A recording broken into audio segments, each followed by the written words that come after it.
Greetings once again, friends. My name is Peter, and welcome to this first Retro Unscripted review. I'm glad that you could join me today. Thank you very much for taking the time to watch. Let's go back to 1997. I was a strapping young lad of 25 years of age, and arcades were still a thing, believe it or not, back then. Back in 1997, I was playing NFL Blitz until the cows came home. I could not get enough NFL Blitz. But one day when playing Blitz, I heard some really cool music. It sounded like Pennywise, and it was coming from an arcade machine that had just come into the arcade, and I really didn't notice it when I'd walked in. So I took a walk over, and I saw this huge machine with a skateboard controller, and it was called Top Sk8er, which was produced by Sega.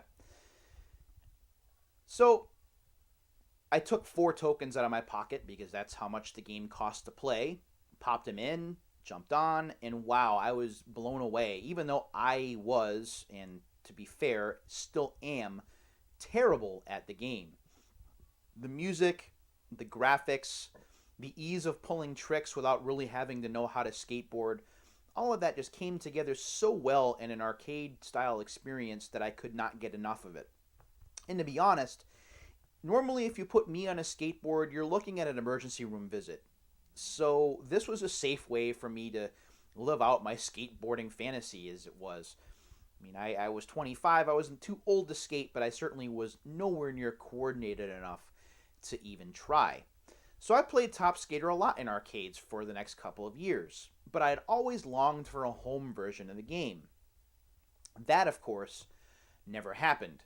Sega was in a bit of a funk at the time. The Sega Saturn had not performed to expectations. There was word that they were done with consoles, they didn't know what it was they were going to do, and we didn't know about the Dreamcast until a year or two later. Enter Street Sk8er, published by Electronic Arts for the PlayStation in 1999. Street Sk8er is as close to a home version of Top Sk8er as we will ever see. It's not perfect. It doesn't use a skateboard controller, you're using a regular PlayStation controller. The gameplay is kind of shallow. It's really a high score setting competition, and the progression for unlockables is pretty limited in scope. But still, it's one of my preferred games. And when I'm thinking about playing Tony Hawk's Pro Skater, which I do quite frequently, every so often I'll boot up Street Sk8er over here, give it a shot, walk through the progression again, and remember why I enjoyed this game in the first place. For me, the reason that Street Sk8er stands out is because it really is an arcade experience at its heart. It's not like 720 Degrees where you had the big joystick controller and it didn't really feel like a skateboarding game. Street Sk8er feels very much like a Top Sk8er clone and handles very well. And the progression's kind of neat. Each of the stage layouts is on rails, so you don't really have to worry about getting lost. There are plenty of tricking opportunities and trick lines to take part in, and scores can be really good, especially as you progress and you unlock sicker tricks, as the case would be.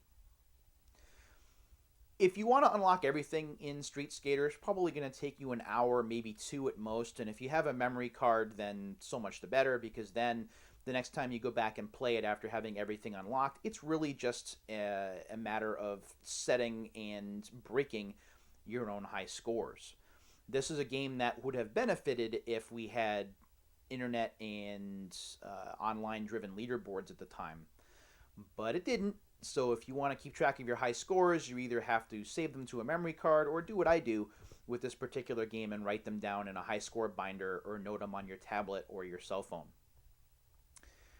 One of the other cool things about Street Sk8er, which you may or may not know if you haven't played the game, is the disc is also playable in CD players.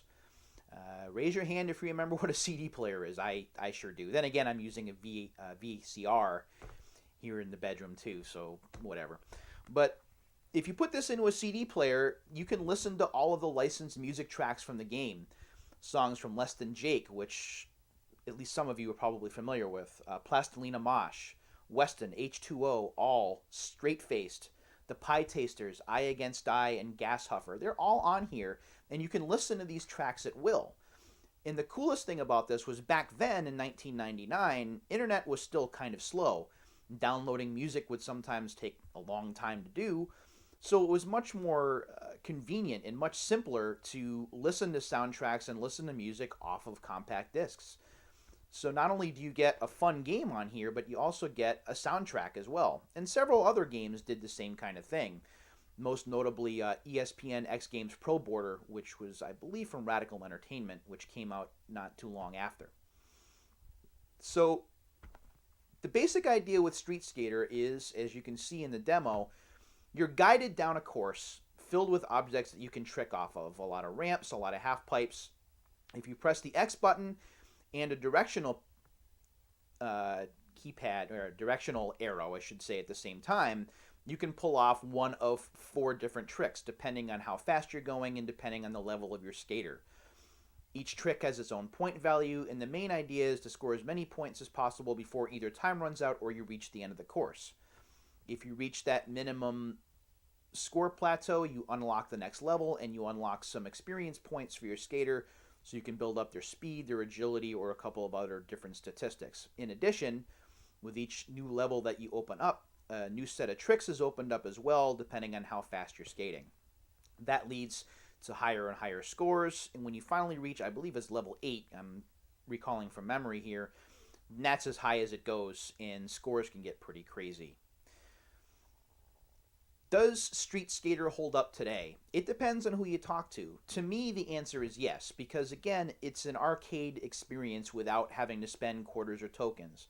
No, it wasn't in arcades, but it's very much based on an arcade experience, and because of that, it stands out to me. It's something that you can play for 15 minutes, maybe a half hour, get your fill of it, put it away for a little while, and come back to it in a few days or a week or a month or however long it would be.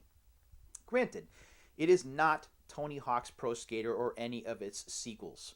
In fact, Tony Hawk's Pro Skater came out a few months later, and then that game got all the attention, and Street Sk8er for a while kind of sat on my shelf. But in its own way, because of its simplicity, it's very easy to pick up and play. It doesn't require a lot of keypad memorization or gamepad memorization or button combinations to pull off tricks. It's very simple as pressing a direction and pressing the X button, and off you go. And because of that ease of play and the intuitive control, the game just works as it is. It also helps that the soundtrack is great, and the graphics still hold up okay. There's some pixelization and some tearing here and there, but it's nothing that's really overly offensive. It certainly doesn't hold up to current generation standards by any stretch of the imagination, but it doesn't really lose much either, considering that it's a now 15-year-old game. Street Sk8er is not available for digital download, so the only way that you can find it is by finding it in a used game store or online. It will play in your PlayStation 2 and PlayStation 3 as well. Unfortunately, it will not play in your PlayStation 4 if that's what you have. I do recommend it. It's not very expensive, it's fun to play, and if you're an arcade rat like myself, and I'm proud to say that I am, then I think that it's a game that you really enjoy. At least until Sega answers my decade-and-a-half-long dream of actually bringing Top Skater home to consoles. I won't hold my breath for that, though. I hope you enjoyed this first Retro Unscripted review, and you'll take a look at Street Sk8er if you see it next time you're out and about at a used game store. My name is Peter. Happy holidays to yourselves, to your families, your friends, and your loved ones. I hope that you enjoy them and you get lots of cool stuff. I will see you guys after the first of the year with more Retro Unscripted and more Retro Unscripted reviews. Until then, friends, take care.